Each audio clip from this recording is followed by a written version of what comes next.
और अब खबरें विस्तार से। बेरहम स्कूल मैनेजमेंट अगर अपने डांस टीचर आशीष की मजबूरी को समझ लेता, आशीष की बेबसी को जान लेता और जिंदगी के 6 साल स्कूल को देने वाले आशीष की परेशानी को अपनी परेशानी समझ लेता, तो आज होनहार कोरियोग्राफर आशीष जिंदा होते।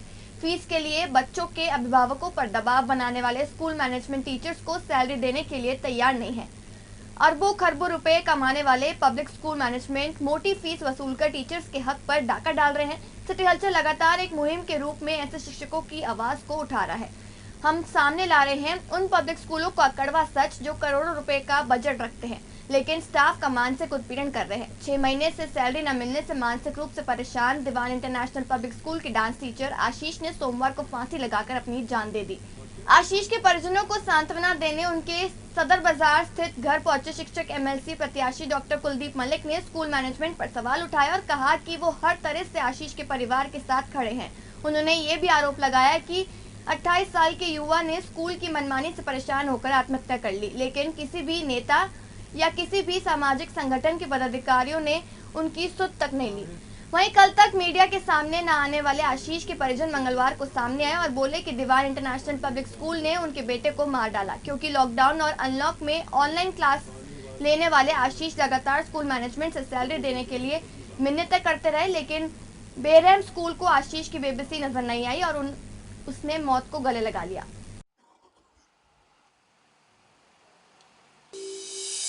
दीवान इंटरनेशनल लेठानी में था, 6-7 साल हो गए इसे वहाँ पर जॉब करते हुए जो है। इस टाइम जो खर्चा चला रहा था वो बड़ा भैया ही चला रहा था उसका। कभी दुकान मैंने कर रखी, छोटी सी दुकान है इस गली के अंदर ही। कभी 50 ले जाता मुझसे, कभी तेल की गाड़ी में नहीं है तो 60 रुपये से 100 रुपये मांग लिया। मैंने देख रहा है यहाँ पे काम धाम तो तेरे सामने है जो है, मैं फिर भी मना नहीं करता था। मैंने चल इस टाइम परेशान है नहीं है इसकी चीज़। सबसे ज़्यादा दिक्कत उसे ये थी कि खर्चा उसके पास नहीं था उस टाइम पर बिल्कुल भी। 1 महीने 1.5 महीने से तो वो ऐसा हुआ था बिल्कुल कोई बात है अगर उससे मम्मी कर रही है तो चिड़चिड़ा कर बोलता था जो। कभी मम्मी ने दवाई के लिए कह दिया तो एकदम डपट के चला जाता था, मेरे पास नहीं है कहाँ से लेकर आऊँ जो। तुम्हें पता है मेरी सैलरी नहीं मिल रही। सैलरी तो ये देखो जब से लॉकडाउन चला जब से कोई नहीं आई, और उससे पहले भी आधे महीने की एक मिली है सर, उससे अगले महीने फिर नहीं आई इसकी। 1.5 महीना की वो रुकी हुई है। रेगुलर के ऐसे तो कुछ बोला ही नहीं उन्होंने कभी कि होल्ड पे हूँ। ये कहते हैं उसकी सैलरी आज कह रहे हैं, आए दिन बात बताता रहता था कि भाई बात हुई आज वाइस प्रिंसिपल। मैं भी कहता था यार जरूरत है घर में देख ले कुछ। वैसा भी मेरी वाइफ एडमिट हुई थी, बिल अच्छा खासा हॉस्पिटल में बिल बन गया था, 60-70 हज़ार रुपये पहुँच गए थे। मैं देख ले कुछ जरूरत सी पड़ जाए। उन्होंने कहा मैंने बात करी प्रिंसिपल से सैलरी के लिए, अगर मिल जाए तो मैं देख ले कुछ अरेंज हो जाए। तो जरूरत तो है ही पैसे की इस टाइम। कह चल मैं बात करता हूँ, तो बात ही करके रहे। कितना मेरे सामने भी कॉल मिला है उनने, कभी कोई रिस्पॉन्स नहीं आया।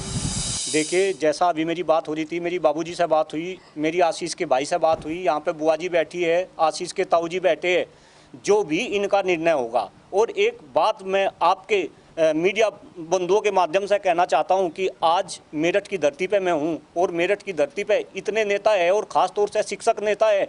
मैं अभी इन लोगों से बात कर रहा था, यहाँ पर ना तो कोई नेता अतुल प्रधान जी की बात आई, ना तो कोई नेता इनके पास आया, ना ही कोई शिक्षक नेता इनके पास आया।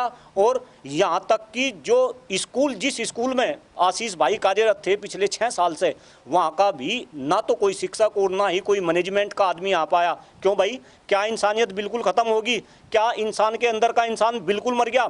आपको शर्म आनी चाहिए और सरकार को भी शर्म आनी चाहिए। और मैं निवेदन करता हूँ कि प्लीज़ सरकार जल्द से जल्द शिक्षा क्षेत्र के विषय में कुछ सोचे, कुछ राहत पैकेज डिक्लेयर करे। कम से कम शिक्षकों को इतना तो धन मिले कि वो अपना जो है पेट भर सके, और ये आशीष जैसी घटना की पुनरावृत्ति ना हो, इसके लिए शायद सरकार को आगे आना चाहिए। लॉकडाउन के बाद हुए अनलॉक के बाद की तस्वीरें दर्दनाक होती जा रही हैं। दर्दनाक हम इसलिए कह रहे हैं क्योंकि जिस तरह से सरकार ने यह दावा और वायदा किया था कि प्राइवेट सेक्टर में जॉब करने वाले किसी भी व्यक्ति की सैलरी नहीं काटी जाएगी, उन्हें पूरी सैलरी दी जाएगी।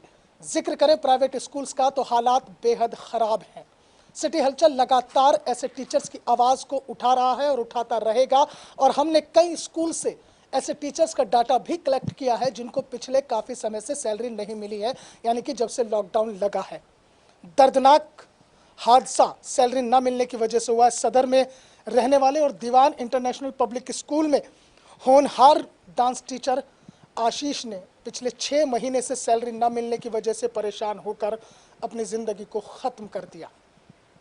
इससे बड़ी दर्दनाक और भयावह तस्वीर शायद इस शिक्षा जगत में कभी सामने आई हो।